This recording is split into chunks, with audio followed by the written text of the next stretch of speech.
What's up, everybody? Welcome to the View from Jamestown podcast edition. This is episode 71. This is the May 2022 edition, and we are sitting down this morning with TCC President Robb Roach, Inside Sales Manager Nicole Greenberg, and Latin American Operations Manager Javier Fernandez. Good morning. Good morning, everybody. Good morning, Ben. How you guys doing?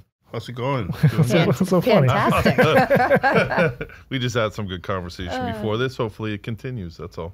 I'm always amazed I don't forget you guys' titles. Like, hey, it's like second nature to you. Like as I do the intro, I'm like, oh, like I gotta make sure I remember everyone's titles as we're going around. It's very smooth, Benny, I must say. Appreciate it. You know. Appreciate it. How you guys doing? And we're not title centric around here. Yeah, that's part of the problem too. Yeah, it's not like, you get raises in money, not titles, so. But it is impressive. Your memory is impressive. Thank you. I appreciate that. How's everything going?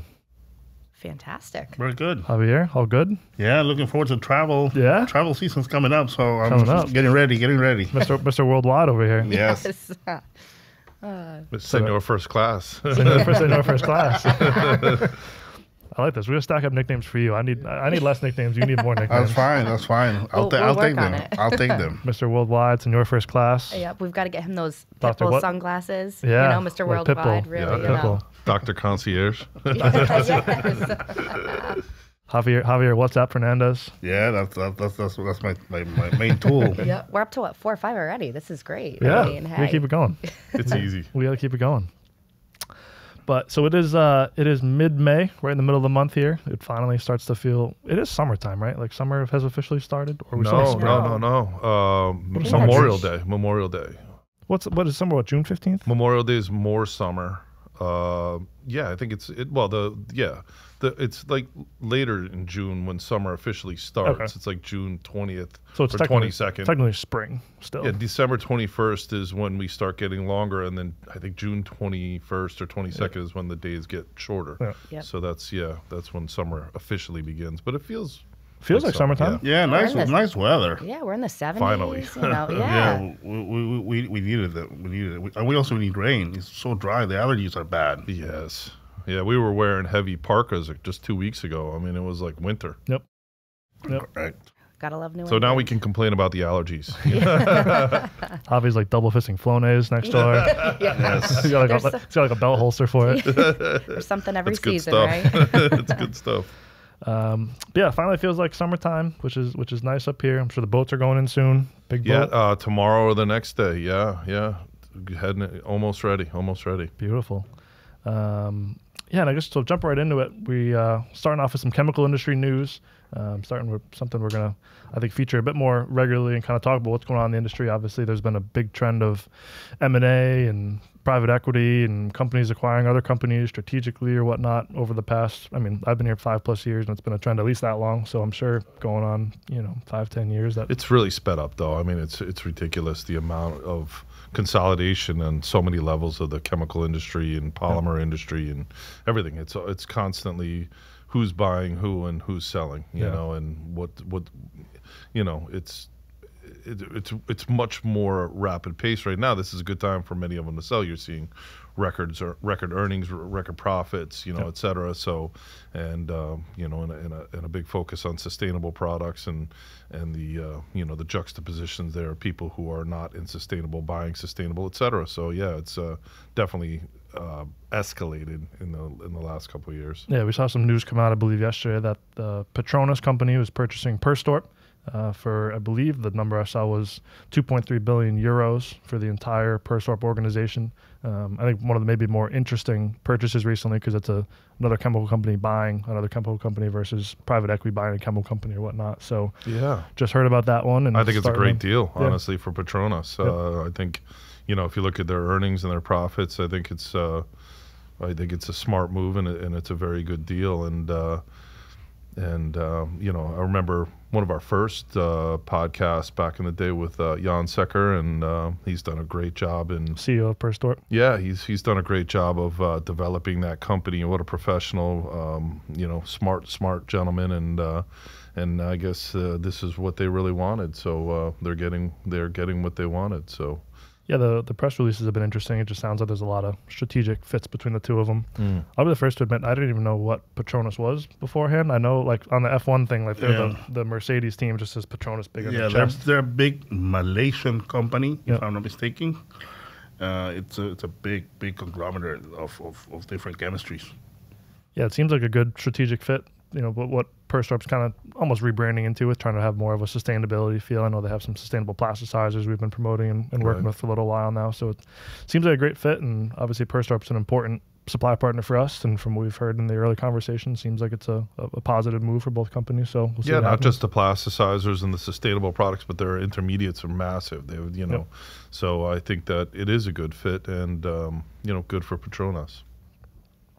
We're also seeing a lot of the Q1 earnings coming out over the last couple of weeks, obviously mid-May, so Q1, January, February, March. So companies obviously take some time to put those earnings, and hearing a lot of record profits for the chemical industry. A lot of people posting Q1 increases, whether it's some of the highest net profit returns ever, or just returns that are at all-time record highs, with the exception of maybe a handful of companies. But for the most part, I think companies are taking advantage of some of the higher prices out there, and things like crude oil coming up, which, taking advantage of being able to move prices up. And there's a lot of, I think, money flowing around the chemical industry these days. Most definitely. I mean, the profits are record breaking for so many, and and that's due to reshuffling of the global economy, and traditional chemical producers consumers are more dependent upon them. Yep. So, the inflation, there is inflation, but, the cost is a competitive cost versus other producers. And, after 20 years of depending on China to build new capacities, which failed, honestly, and tariffs, et cetera, they've been able to get much higher prices, hence much bigger profits. And I think those are going to be pushed down with the new costs of energy, and we're not seeing as rapid an increase in products because they're already inflationary and they're also very high.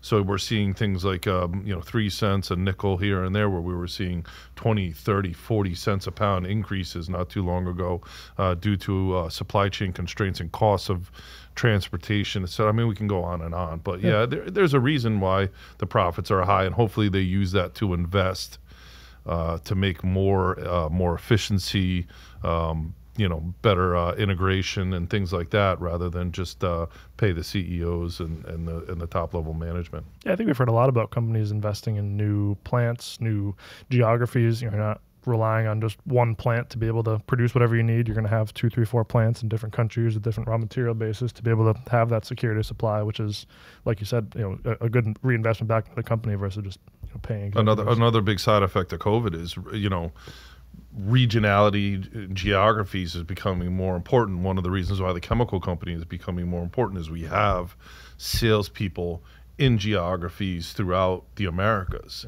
and having those salespeople, locally, with travel restrictions and maybe future travel restrictions and travel bans and, all these different things, has become a big part of our value. And we're seeing that now in production. People are starting to see that, hey, I just got a recent container quote this morning of a box container 20 foot from China, $10,000 to ship it over here. I mean, it used to be a good deal. It's not anymore. So the value of these regional players has increased dramatically. Yeah.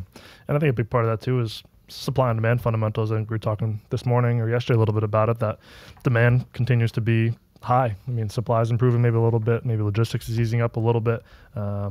But demand certainly has remained high, which has obviously led to some of these record high profits. The demand is there. People want to buy even at some of these higher prices. I think there's a pause right now due to inflationary prices, but people need to be cautious of that, because, you're looking at the cost of oil and gas and everything rise, which will trickle down to transportation, and the cost of, the raw materials cost will go into the products themselves. So people have to kind of be careful with this pause, because you still see very low inventory on all levels. So, when automotive recovers, with the chip issue, and when, housing, kind of this wobble right now, concern about inflation fixes itself and people get back to building as much. Well, the building is ravenous right now, but I think people have to be careful to not pause right now in building their supply chain. I think that's very important. Yeah. And we were talking a little bit this morning too about obviously the Russia-Ukraine situation continues to be ongoing, and not just even looking at that, but on a global scale, that's made a large impact on things like fertilizer prices and availability, which has then made downstream implications for soybean and food products. So something we're continuing to watch, I think continuing to have a lot of interest in some of our fertilizer type products. Yep, we sure. We have had a major recent uptick in fertilizer product inquiries. And to Robb's point about kind of, building up your supply, people are looking for not only second sources of supply because they've seen how the disruption in the supply chain can majorly impact their production. And, just having that security and backup is key. And building your relationships and making sure that, you can be doing the best you can from an overall supply chain standpoint. I think that's one of the most important things, and we'll see a lot more of that going forward, is people trying to protect and really realizing the importance of the security of supply. So definitely. Yeah, I think it's difficult projecting what's going to happen. Obviously, thinking about fertilizer shortages, you don't really realize how big of a deal it is until all of a sudden food prices skyrocket. Or you cannot find it at the grocery store. Yeah, exactly. Well, and I know we were talking about, not only food shortages, but, the formula shortage, and, things that we would never necessarily you almost take for granted until it's not there. And then you go, wait, what do we do? And how do we overcome this? And, you're seeing these major impacts across the board. And, just how can we better plan for the unplannable? Yeah. But, it's a tough thing to do, but, Yeah, it's a great time to have, security stock on the floor, bring in product as you need it. Definitely. Don't get comfortable. Yeah. Don't get too comfortable. I think in the early days of the podcast, we talked about how just-in-time deliveries were on its way out, and I think they're gone at this point. As Javier would say. Gone. It's gone. But yeah, I mean, as far as fertilizer, in speaking with our European counterparts, I asked them, are you already in recession? And they said, no, I don't think we're in recession yet. Aren't you concerned about the war being on your footstep, 800 kilometers away? And they don't think that, bombs are going to be shot at Berlin or anything like that, thank God. But what they are much more concerned than Americans about is supply of food, know, and I don't think that, and they're talking about this every single day. And Americans aren't really yet speaking about it. We're more concerned about fuel prices and things that are already impacting us. But we will see, the impact on everyday items, sunflower oil, dog food, flour, you name it, it's coming. And so, and as far as the Russia-Ukraine war, this is going to be a long-term thing. I don't think there's an immediate resolution here that we're going to see, and it's going to end overnight. So, these impacts are going to really be something that'll trickle down and be a long-term issue. Yeah, I was at Dave's a couple days ago, which is a local grocery store up here, and there's a sign on the thing when you're checking out, like, they said something like, we're not currently dealing with like food shortages or supply shortages, we're dealing with logistics issues and logistics problem. Like, obviously, like we've been talking about it. Obviously, we're so waist deep in it. We've known there's trucking problems we've been talking about it for 2 years, 3 years, but it's amazing how we always talk about being kind of a microcosm of the general economy, and now that's trickling down to like the grocery store has to put a sign up saying we can't get trucks. I mean, it's crazy how stuff kind of trickles down, and the effects won't fully be seen by kind of the general public for years. We're seeing the cost still there, but the availability of trucks on many levels is improving. Yep. Because I mentioned the pause, there's been a bit of a pause, and there's also been a lot of new resources coming into the trucking industry, both in new trucking companies and new operators. So, we're starting to see, we are a microcosm and we see things before others do. We're starting to see that improve slightly. Yep. The costs are still high. Yep. And of course, the real shock is the fuel surcharge. I mean, you're talking about double the cost in Canada right now. I think it was 87% fuel surcharge. So take your freight costs, double it, out of Canada. In the U.S., we're still like 60-70%, something like that, which is below Canada, but still a major impact on the costs of anything you're having delivered. It's crazy. It's crazy. It is. We talked a little bit about it just a second ago, but obviously continue to track energy pricing, crude oil, natural gas continues to be that's incredibly expensive. Incredibly expensive, steep increases.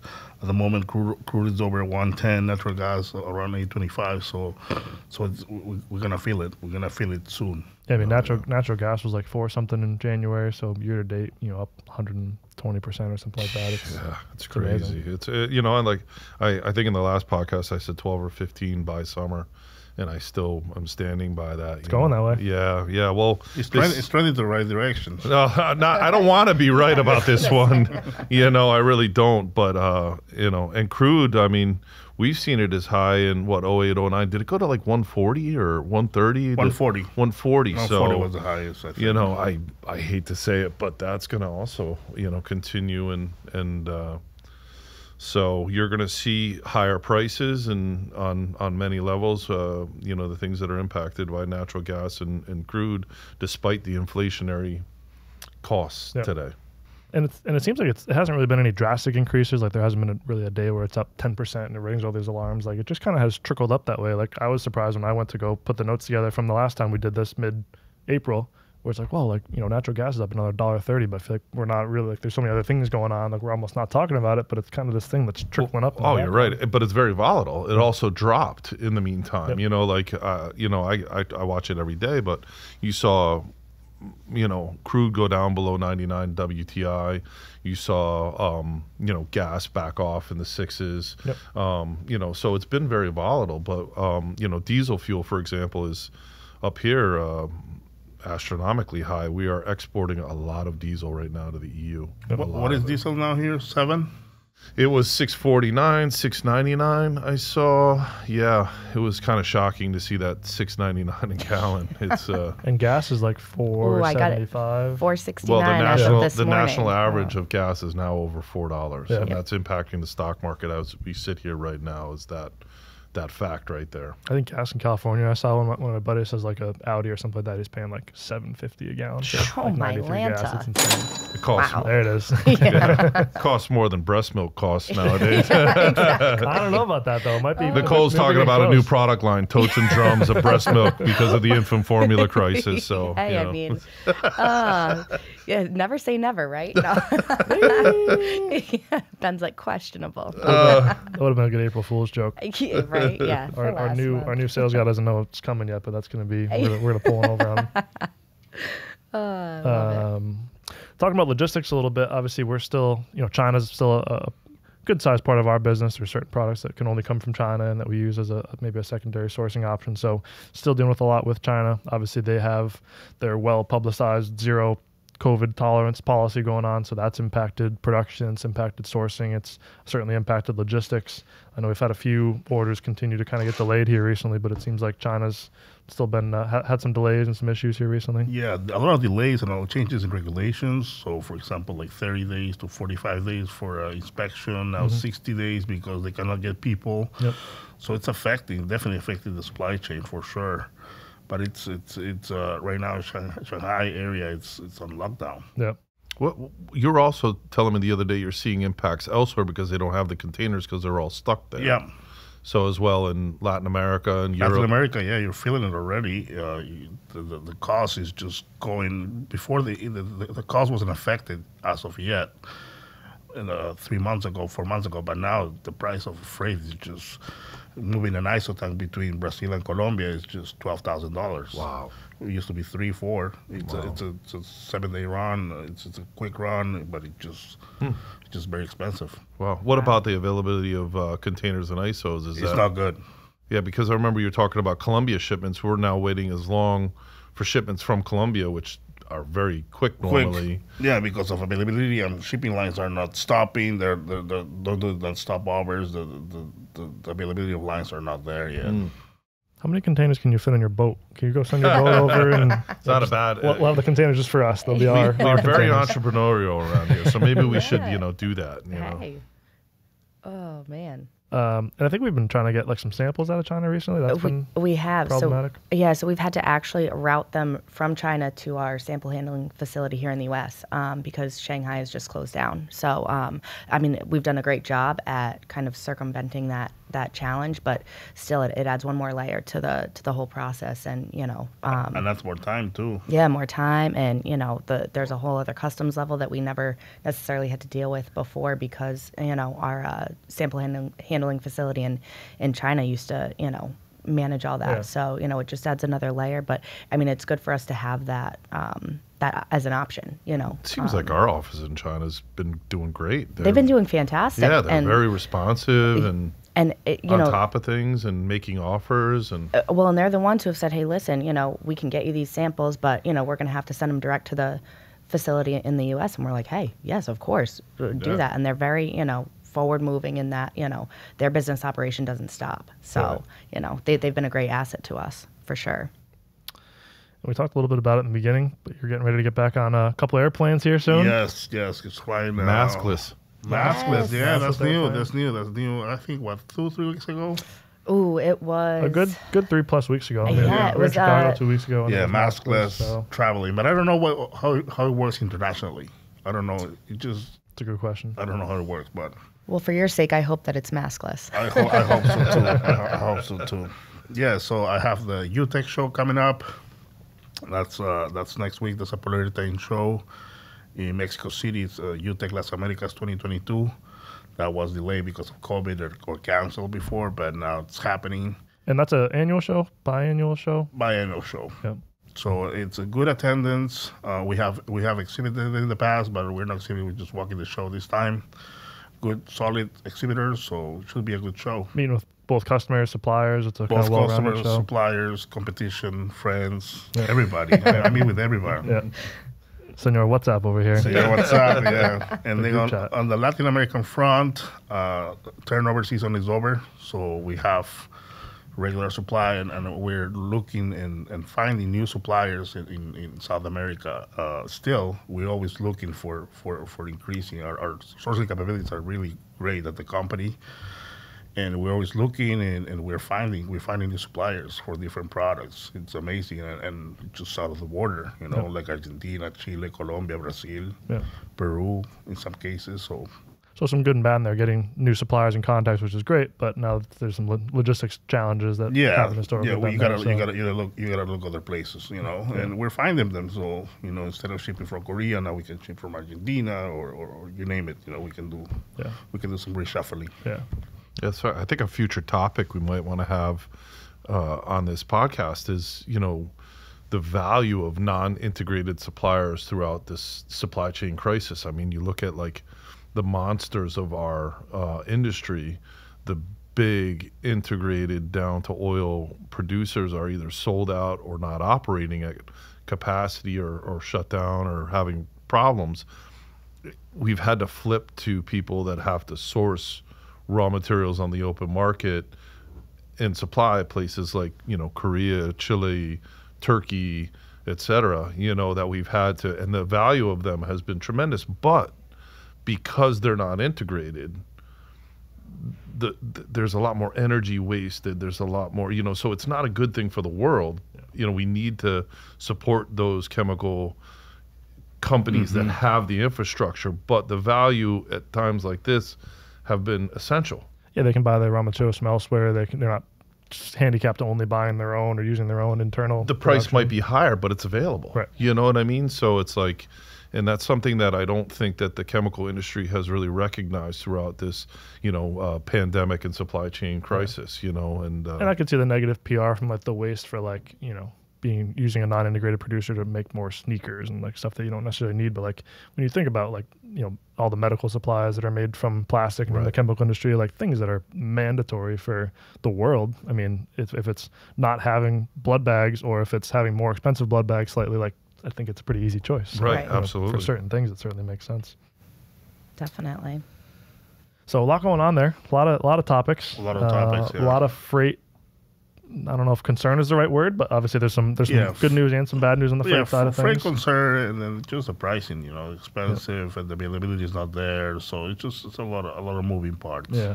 We have our friends over at the Logistix Company on this episode, so they'll give us a bit more of a in-depth look on what they're seeing day to day on the freight side too. So we'll hand it off to Joe Hassenfratz from the Logistix Company.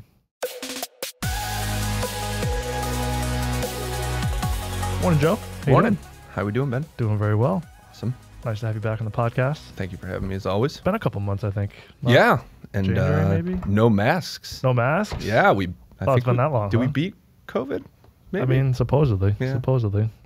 I know AJ's flying. Did you've flown since you'd have to wear a mask? Yeah, so I was in beautiful Northwest Arkansas last week, and first time on a flight with no mask. Survived. Everyone made it. Who knew? Ironically. Yeah. Amazing. Yeah. I think I flew like a day or two after that was dropped, and literally 2% of the people were still wearing a mask. Like everyone just dropped it. Everyone was very done with it. Flying with a mask is kind of a long day. And if you're sick, I get it. If you're sitting next to someone that's coughing and put a mask on, so be it. Like, it's kind of normalized it in society, I think. Right. But it's nice to not have to wear it anymore. Amen. No, you've been traveling. We've had a lot of trade shows that we've been at, both jointly as well as a lot of shows you're doing individually here recently. Yep. So I know you've been all over the place talking to all kinds of different people on the world of logistics these days. Been a busy couple of months. My pregnant wife is thrilled to maybe have a little bit of a common. Yep. But it's been busy. What's the state of logistics these days? Busy. Yeah. It's still quite busy out there. Obviously going to as many shows as we've been, a lot of new prospects, a lot of new opportunities, trying to get through all of those in a orderly professional fashion. So, it's been great. Obviously, growing is always a good thing. Yep. But doing it in a nice, refined manner is kind of our focus, and making sure we're not missing opportunities, dropping customer service, while still growing our carrier base as well. Yeah. I think the last time we had you on was around the beginning of kind of the whole Russia-Ukraine war situation, which drove crude oil, natural gas through the roof, which then impacted fuel surcharges. Obviously a big topic on the freight side of things. So been a couple months since then. I think the fuel surcharge thing has been less of a topic, but I know has remained at kind of historical highs. But what's the update with truck freight and how the fuel surcharges are impacting your guys' day-to-day? So we're starting to see capacity come back, pretty well. Tender rejections is the hot word right now in all the supply chain world, especially on the dry van sector. Tender rejection is usually a pretty good indication of kind of where capacity is at. So right now, tender rejection is on the downslope, and that's the number of like bookings that you guys are requesting that are getting rejected. Correct. Is that what that means? Yeah. So as most carriers are not rejecting as many tenders, that's a pretty good indication that capacity's on the rebound. Combating that is diesel prices at record highs that continue to be at record highs, and that's certainly pushing some people to make certain decisions as to how they want to move products, stage products, store products, sure. All that fun stuff. So we're certainly seeing diesel, which we think is going to start to come down, hasn't really come down as things are lingering over in Europe. Yeah. Yeah, it's been interesting. And obviously fuel surcharges, I think the last update we saw this week, something like 55% in the U.S. and up to like 85% coming out of Canada. I think 86% out of Canada, which is incredible. Unreal, yeah. They're skyrocketing at a rapid rate. We're holding kind of low 50s right now, but it's still, you go to the pumps and pushing almost $6 in diesel it's tough. Coming from historical norms of what, like 25, 30%, 35%? Yeah, I mean, so 4 months ago, 5 months ago, we're mid-20s, maybe low 30s. Yep. That's a big jump. And we're sitting at, would you say 50, 55% now? Yeah, we're mid-50s right now, and doesn't seem to be slowing down. Yeah.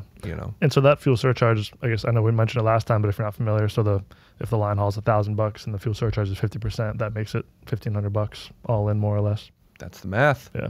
Crazy. Yeah. Crazy. So, I mean, a direct impact to, the bottom line, to people's logistics costs. Absolutely. I mean, it's a big factor when you look at certain moves. I think when we're talking about maybe a less expensive commodity, sure, and all of a sudden you're lumping on 50% fuel on top of that, Yep. that definitely impacts certain decisions. Yep. Yeah, and I'm sure you mentioned earlier people reevaluating some of the logistics channels. I know two ways people might be able to do that is moving things LTL, so maybe moving some smaller shipments to try to improve freight rates, or go the other direction and look at more rail freight. Yes. I know two things that TLC is big in. How has, obviously it's two opposite ends of the spectrum, but how's that those various modes of transportation been? Yeah, so I think, that thought process right there is a pretty good example of exactly what people are looking into and exploring that they may not have explored before. LTL, transit times was an issue, especially coming into the new year. We're seeing those start to come down a little bit. The congestion seems to be coming down a little bit. Rail, however, as more of these longer hauls become more and more expensive via truck, a lot more customers are starting to explore if intermodal is a better option.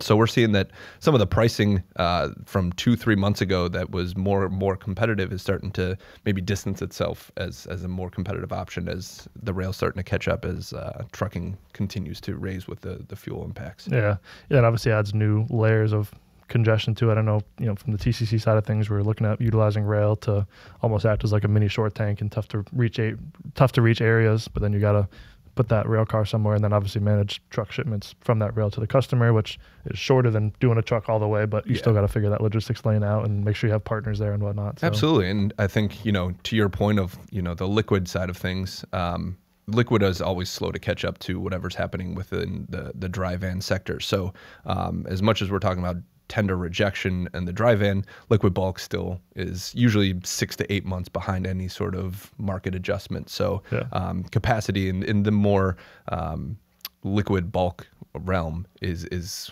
quite a ways off as far as opening up capacity. But that doesn't mean we're not still searching for every avenue to provide options and do exactly what you just said, which is if it's easier to move it via rail and get, a liquid tanker on it that can do, a couple runs, that's probably more appealing to a carrier than doing that 750-mile one-way trip and taking someone out of the mix for 3 or 4 days. Yeah.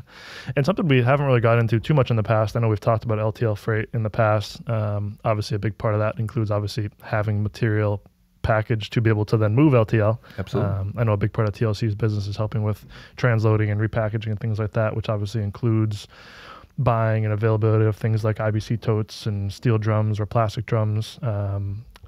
Something that hasn't really historically, I think, been an issue is obviously availability of those things. If you want something packed out, you order the drums, you order the totes. A week later, they show up and you transload. Not necessarily the case anymore, and that's, I guess, been a interesting topic and has added some delays as well with just the availability of these physical things. So again, I think this and a lot of distributors have realized since the beginning of COVID, if you have the material, you're probably ahead of the game in most situations, right? So having some package material to at least get to an end user can certainly help. Like anything, we're usually asking for the best amount of lead time as possible. Availability, we have great partners within the drum and tote world. They provide really fast turnaround, especially with when we forecast and have accurate forecasts to them. If we're looking for anything specialized within the totes, drums, packaging world, usually that's going to require a little bit more of a lead time, but certainly something that we can always assist with. Yeah, something that we got more and more into the packaging side of things. I think with COVID and logistics issues and stuff, people wanted emergency inventory on the floor and whatnot. And then all of a sudden it's like, well, that's all good and great, but it's going to be 3 weeks to get totes. Like, we need to be 3 weeks to get totes. Or we've heard customers, especially if you're not doing a ton of packaging, that you can't get. I mean, we get the power of economics by doing a bunch of it, and you guys obviously are in the same boat. But if you're brand new to packaging and you're calling guys for the first time saying, hey, I need totes, you're like, well, sorry. Yeah, we have a pretty good stock of totes. So our turnaround time's pretty solid. If you need a specialized tote, steel cage tote or certain fittings or anything to kind of, assist with your end user, that's usually when we need a little bit more of a heads up.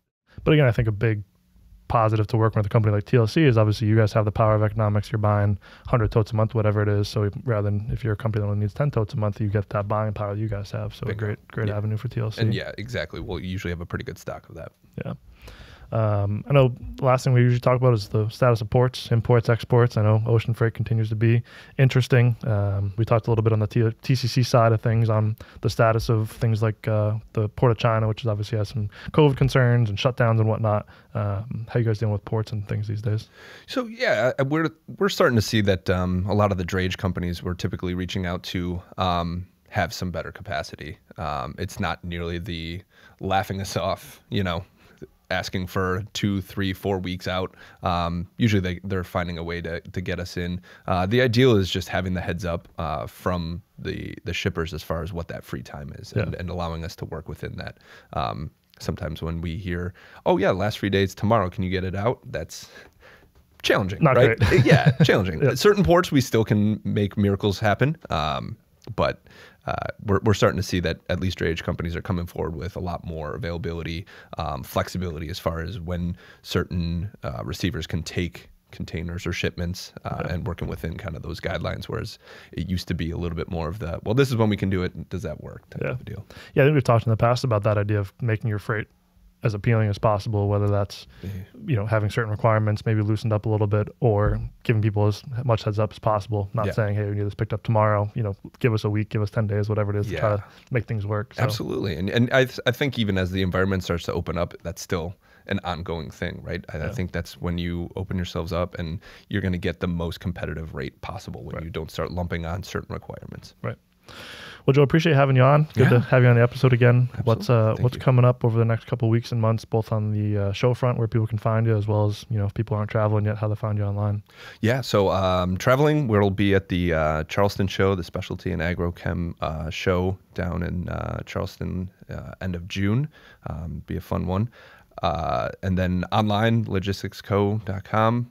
Any inquiry, feel free to reach out. I'm sure they will always throw up a link as far as our email and all that good stuff. But looking to help out as many people as possible. Yeah. Whether you're streaming this on the video version and can see Joe's face right here, or on the audio version, wherever you can scroll down, we'll have Joe's email and obviously the website. So feel free to scroll down or reach out via email or website to get in contact with these guys. Appreciate having you on again, and we'll talk to you soon. Absolutely. Thank you. Thanks, Joe.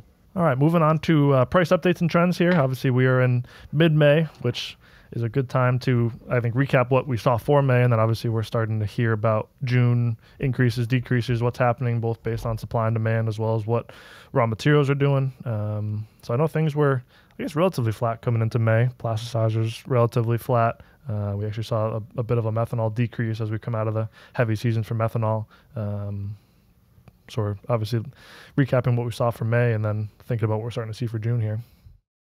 You're looking at me, so I don't know if I have any answers for this. What's the crystal ball say for June? For June, we're coming into the driving season, or we've come into it. So there's been an emphasis on fuels, and demand. Is certainly high. We're expecting a very robust driving season, summer travel season. We're also seeing people return to travel, as Javier mentioned, not just domestic, but international. Hearing of even a friend of mine owns a hotel in Samoa, and they're opening up in August. These are, they've been closed down completely, afraid of the COVID pandemic. And so, yes, international travel will return. Demand for fuels will be high. You're going to see, increased demand on, WTI crude, Brent crude, gas for export to EU, both from the U.S. and from the Middle East. I think that China will come out of their complete lockdown slowly here, but they have to return to some normalcy. So, my prediction is, again, I think we've already covered it, is that you're going to see raw material cost increases and freight increases. I mean, you're going to see, and I'm going to continue with my prediction that you're going to see a problem with DEF. If fertilizers are unavailable, we're selling a lot of it right now to places that normally would never buy because they can't get it from Russia. So this is having challenges with it, right? They're having challenge uncoated urea. So I have a truck that requires DEF, and if I run out, it tells me I only got 200 miles and I can't drive it anymore. So, I mean, this is all the new trucks in the United States have to have, NOx abatement. So so I think there's going to be a problem there. But, coming into things, that was a little surprising to see propylene moderate a little bit, come down slightly, possibly. Some of these things are, they're kind of staying the same, flat to down a little bit. And there's also some forecasts that show them going down towards the end of the year, which might be possible. But I don't think I'd be waiting right now. I just feel like I'm repeating the same thing. I think, plasticizer are starting to trend up a little bit. Benzene's been up 30, 40 cents from the last contract settlement. So that points to things like adipic being up. Crude oil continues to tick up. So that'll impact raw material production, will certainly likely impact fuel surcharges. Don't anticipate a fuel surcharge decrease coming for June. And obviously nat gas, trickling up another $1.20 or so. All of the, the major fertilizers are being impacted by natural gas. Methanol will be impacted by natural gas. Everything in the chemical chain is impacted by natural gas. You're talking massive costs in Europe for natural gas. So that's really the highlight right now. But crude is catching up as a highlight. Yeah, I know nat gas here was like $8.30 last I checked yesterday. I don't know what Europe has been. I know AJ was tracking it for a little while, and he could probably get an update in the next episode. But the delta with Europe certainly has been high. Very high. Javi, do you concur? Concur. There's a big delta. Are there similar price drivers for things coming out of like Mexico, Latin America, all the same? We've just followed the U.S. Yeah. The U.S. is our main, and everyone's looking at the U.S. Because the U.S. is very strong at the moment, and everyone are getting calls that let's distribute in the U.S. Let's do because the other regions are not doing so well. Yeah. The U.S. is, it's a superpower, That's a great point, Javi. It's like everything's coming here right now. Everything is coming here. We're actually consuming. China shut down. Europe is a mess. I mean, the Middle East and Latin America are just not strong consumers in general. They're small markets. So we're sort of the beacon of the world. So a lot of people are interested in this market. So it's a great point, Javier. All right, moving on. Featured products, some new products we wanted to talk about here. I think one of the featured products we'd like to really highlight in this view is our position on K-Flex, one of our sole benzoate plasticizer product line, something we've managed and sold and worked with our producing partner for a long time. Rob, might be a good time for you maybe just to jump in on the background of that relationship. Obviously, we've sold it as long as I've been here, and I may manage it day to day, but you were really pioneered it back when we first started handling that product. Yeah. It's got to be over a decade that I met with Shamsi Gravel and Emerald Kalama, saw the emergence of DOTP as a general purpose plasticizer for flexible vinyl, knew the benefits that benzoates brought to this particular plasticizer, which is not a great plasticizer in our opinion, but when you add the benzoates, it becomes a much better plasticizer. It's an additional additive, an additional step, but it's kind of necessary to mitigate migration and also for stain resistance and things like that. But sometimes, Ben, you talk about plasticizers a lot because it's in your line, but we're not just a plasticizer company. But what we started really selling this to was adhesives, and these products are well used in adhesives, have been for many years, and recently Lanxess, who's a friend of ours, a customer, a supplier, speaking of M&A, bought Emerald Kalama, and we're happy to be continuing with them on these K-Flex products. Yeah, so we manage sales really throughout the U.S. especially, package sales, bulk sales, to a variety of different applications. It's, I think, one of the more fun product lines too, because there's some pretty fun applications. We sell to a company that produces pool floats and things like that. So a lot of fun applications that go along with it. A lot of fun, I think, selling that product because there are a lot of cool end uses for it. High quality product too. I mean, and there's not and they're integrated the benzoic acid, and they have a lot of the one thing against them is their location. Yep. They're Kalama, sort of like beautiful Kalama, Washington. I know. I'd love to visit there and hike, but it's not necessarily the greatest place for a production plant. But again, this is why we add value. We bring rail cars across the country, and or they do, and supply us with trucks and totes and drums, and we manage local inventories and do things. And we're really looking forward to growing with Lanxess, not only with the K-Flex products, but their other esters as well. Yeah, I couldn't have said it better myself. I have a great relationship with them historically, and especially now on the K-Flex products. And I know one of the products we have plenty of capacity and room to grow, so hopefully something that we can continue to develop, and hopefully this soundbite gets out there, and if there are any interest in the benzoate plasticizers or questions on how it may be used or looking for a sample or whatnot, we're happy to help with those. Absolutely. And one of the things you mentioned too, obviously in the beginning, we aren't just a plasticizer company. We have a wide, diverse portfolio of products, chemical products for every application. And I think one of the things we'd like to highlight, especially with Javier here, is our sourcing capabilities and the ability to really procure materials, big, small, things that are in our wheelhouse, things that are brand new to us. Between our sourcing office in China and Javier's contacts. Bring it on. Bring it on. Between that contact list on WhatsApp, we got some great sourcing capabilities. It's been impressive lately. Products that were just, being a distributor, we've got a lot of friends in distribution. And products are coming off the market because of production problems or transportation, supply chain, but they're also being, people are stopped producing because they can't get raw materials, et cetera, or just cutting a product line.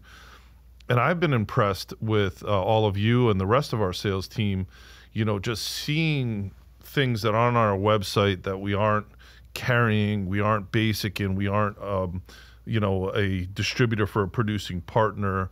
We've sourced them very easily and very quickly, even when people needed 1,100 pounds of something immediately for production, and somebody got out of producing it. We found them an alternate very quickly. So yeah, it's really important to highlight our global offices, our global footprint, our domestic footprint with our great friends in distribution, whether it's 1 million pounds or 1,000 pounds, we got your back. Give us a call, because if nothing else, we're not always trying to make money on it either. I've seen many times where we just pass it off and said, hey, call our friends over at this distribution company, they got it for you. So that's something that we champion all the time, and it's great to see the sales team help people out, and not be greedy about it. Hey, call this guy, this is your guy to handle that, or this girl. So it's we have those capabilities. We can source just about anything. Yeah, and the investment in it too is always impressive. Between having the full-time office in China, which a lot of companies wouldn't commit to doing. Right. Javier going to, we'll talk about it in a minute, but the Middle Eastern Coating Show, you can go down to that show and not leave the show with an order in hand, but you leave with 20, 25 contacts for global sourcing or potential customer opportunities. That in itself is a success. It may be a negative ROI on paper, but you walk out with those contacts, that's invaluable right there. Right. We don't want to give away our secrets, but we also pay for a lot of tools, that we know who has it at this moment, because we can go and look at the data or data, depending on how you say it. We always have this debate. But anyway, we have tools, and we can find out who has something you need very quickly, especially if we have, a CAS number, or, what's the code? The HTS code or whatever. I mean, we can find it. So we have the tools. Give us a try. That's why you pay Javi the big bucks. It's what's up here, right? Yeah, that's right. Of course.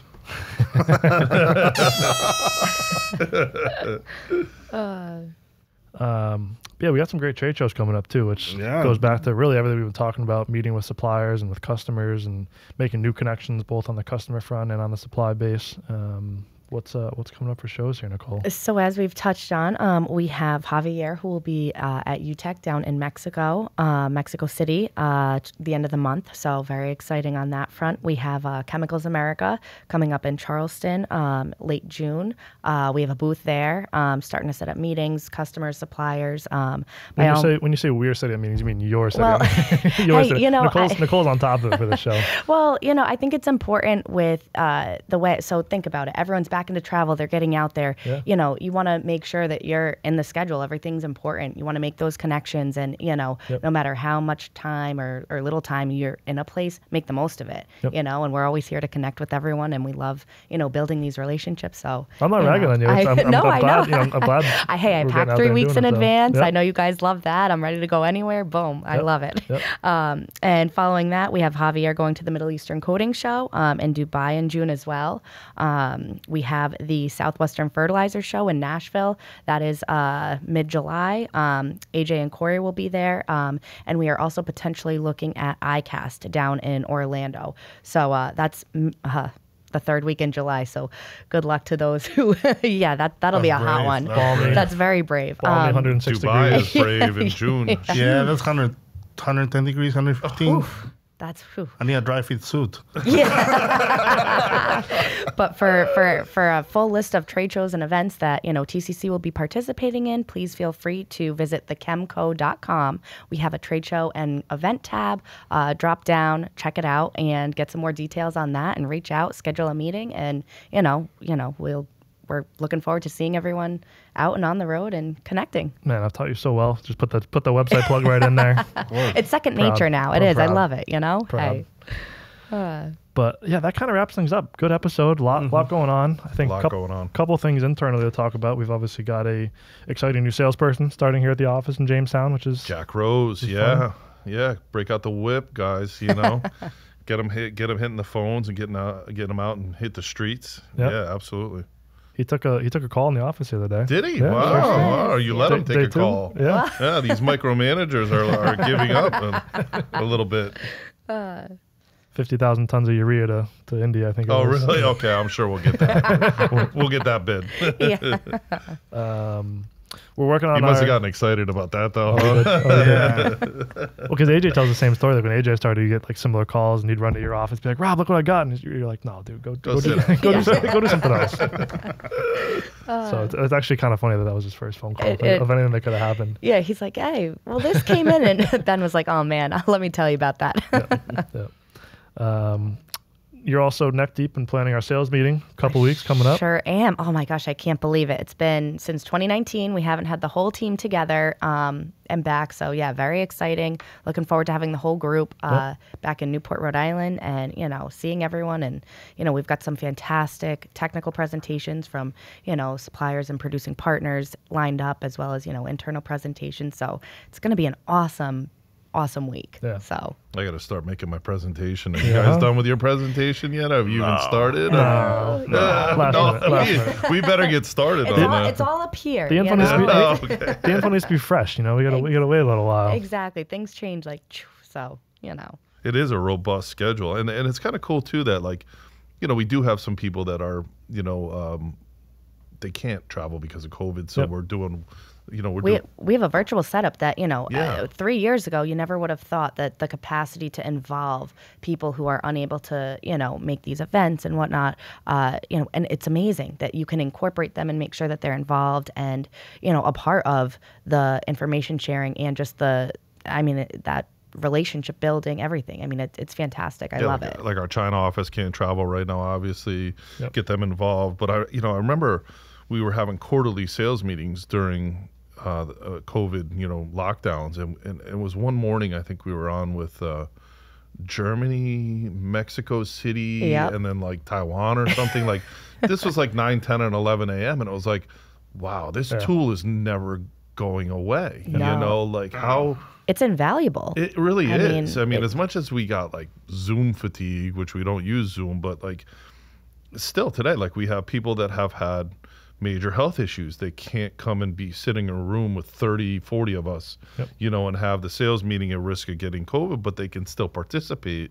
So some of these tools we'll continue to use, and they are invaluable. Yeah, it doesn't replace the face-to-face, but it does add that layer in between where you're still that involvement and that, it's your presence. Right. You're still able to be there. So it's definitely, like you said, invaluable, and we're glad that we can incorporate that into our sales meeting. Yeah, absolutely. And the podcast has been great. We've got a lot of exciting content coming out. We have our episode with Ivana coming out here soon. It's a 3-part series talking about phthalates and plasticizers. So just putting the final touches on that, and that should be out here in the next week or two. We've got Petrochem Wire coming here in June. One of the great organizations, Kathy Hall, that is out there. I lobbied for that at AFPM. Yeah? I was like, Kathy, she's so brilliant. I was like, come on, Kathy, you got to come on. Yeah. So I'm really happy that she's actually going to be here visiting. She's going to be here. Yep. That's fantastic. Very excited. One of our first in-person outside guests in a long time, which is nice. I'm excited about the Evonik 3-part series too. That's going to be awesome. Yep. Yeah, a lot of the myths, a lot of the people misinformation out there. Yeah. Just clear things up, coming from the source. Exactly. It's amazing to me that I mentioned to people even this week. You haven't seen it on our podcast. You do a podcast? I'm like, oh, where you been? Come on, we got to do a better job of promoting this, Benny. I don't know. So it's certainly out there, but there's some really intense information that's being not just us, but I'm talking about like the Evonik podcast now with Kathy and the upcoming podcast is fantastic. Yeah, absolutely. So we're looking forward to having Kathy on, I think mid to late June, and that'll likely be out early July. So be a good kind of mid-year, I think, summary of what we've seen so far for the year in terms of pricing, availability, and raw materials and what's to come. So looking forward to having her. And then we will have the NACD regulatory team on again soon. We had I think he's the president of NACD. I don't think they have C. I think it's the president of NACD on like early in COVID. I think it was like our 12th or 14th episode. So we'll have the regulatory team from NACD on to kind of follow up to our episode we did recently with Karen and Alex internally on what our team here is doing on the regulatory front, the sustainability front. So it'd be good to see, hear from the National Association of Chemical Distributors, what they're seeing, what they're working on. So another one that's coming up here soon. So exciting things for the podcast here coming up. Neat stuff. It really is. I'd obviously like to mention too, we've been doing the clips on LinkedIn, so certainly appreciate everyone watching those clips on LinkedIn, liking them, sharing them. I think something we talk about a lot is obviously there's a lot of good info here. We'd love everyone to watch our 45-minute episodes, but even if we can get the 15, 20-second soundbite out there, like you said, Rob, just making the information available, getting it out there, whether you're streaming a little clip or watching it on the website or reading the view email, we just want to get the information out there. There's a lot of good stuff in here. Being a company involved in so many things on so many levels, we see things before they're out there. I mean, it may not be the most interesting thing in the world, a chemical industry podcast, but for people in the investment world, they should be watching this. For people in the transportation world, they should be, certainly the people in the chemical industry should be watching this or listening to this because we've made some very strong predictions that have come true, and so maybe if we can just save one of our customers or one of our watchers some money or some less headaches, it's worth it. So please share, pass along the information because hopefully a bit of it is valuable to you or someone else. Yeah, and as always, so thank you guys for taking some time this morning. I think we had a good episode here. Thank you for listening as always, whether you're streaming the video version, watching all of our faces, or the audio version, whether you're on the podcast app, the website, on Spotify. Thank you for listening. Thank you for streaming. As always, there'll be a bunch of show notes down at the bottom wherever you're streaming this.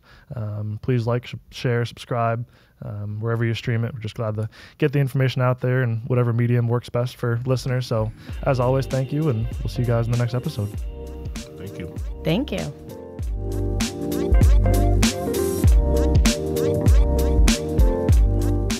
Thank you for streaming the View from Jamestown podcast edition. Like and subscribe for more.